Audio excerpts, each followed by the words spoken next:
रोहिणी चंद्र शयन व्रत। महाराज युधिष्ठिर ने पूछा, भगवन, जिस व्रत का अनुष्ठान करने से मनुष्य प्रत्येक जन्म में दीर्घायु, निरोगता, कुलीनता और अभ्युदय से युक्त हो, राजा के कुल में जन्म पाता है, उस व्रत का सम्यक प्रकार से वर्णन कीजिए। भगवान श्री कृष्ण बोले, राजन, आपने बड़ी उत्तम बात पूछी है। अब मैं अक्षय स्वर्ग प्राप्ति कारक परम गोपनीय रोहिणी चंद्र शयन नामक व्रत का वर्णन कर रहा हूँ। इसमें चंद्रमा के नामों से भगवान नारायण की प्रतिमा का पूजन करना चाहिए। जब कभी सोमवार के दिन पूर्णिमा तिथि हो अथवा पूर्णिमा को रोहिणी नक्षत्र हो, उस दिन मनुष्य प्रातः पंचगव्य और सरसों के दानों से युक्त जल से स्नान करे तथा विद्वान पुरुष आप्यायस्व इत्यादि मंत्र को 108 बार जपे। यदि शूद्र भी इस व्रत को करे तो अत्यंत भक्तिपूर्वक सोमाय नमः, वरदाय नमः, विष्णवे नमः इन मंत्रों का जप करे और पाखंडियों विधर्मियों से बातचीत न करे।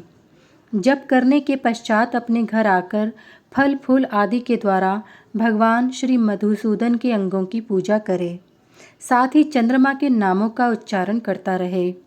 सुगंधित पुष्प, नैवेद्य और धूप आदि के द्वारा इंदु पत्नी रोहिणी देवी का भी पूजन करे।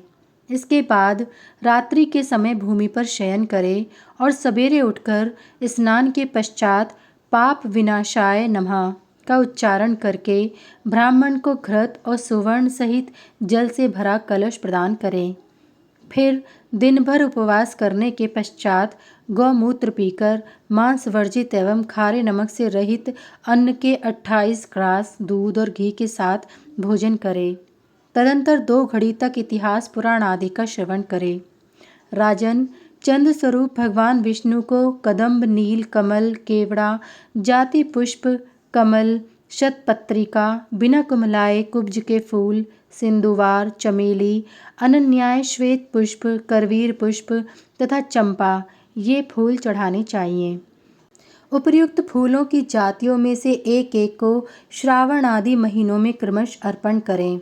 जिस महीने में व्रत प्रारंभ किया जाए उस समय जो भी पुष्प सुलभ हो उन्हीं के द्वारा श्री हरि का पूजन करना चाहिए।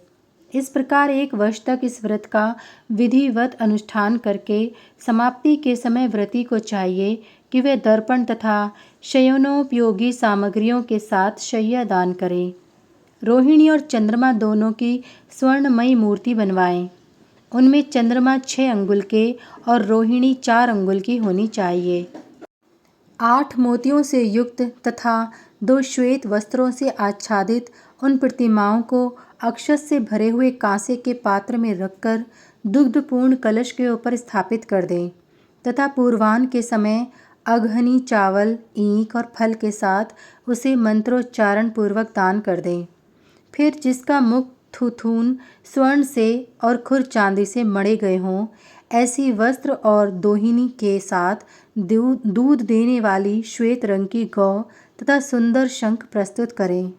फिर उत्तम गुणों से युक्त ब्राह्मण दंपति को बुलाकर उन्हें आभूषणों से अलंकृत करें तथा मन में यह भावना रखें कि ब्राह्मण दंपति के रूप में ये रोहिणी सहित चंद्रमा ही विराजमान हैं।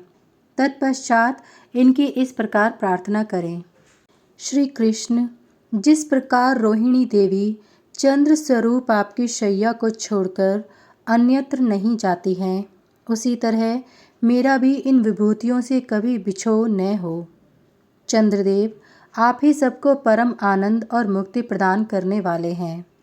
आपकी कृपा से मुझे भोग और मोक्ष दोनों प्राप्त हों तथा आप में मेरी सदा अनन्य भक्ति बनी रहे। इस प्रकार विनय कर शैया, प्रतिमा तथा धेनु आदि सब कुछ ब्राह्मण को दान कर दें।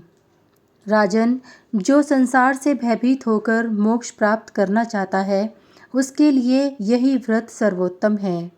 यह रूप, आरोग्य और आयु प्रदान करने वाला है तथा यह पितरों को सर्वदा प्रिय है।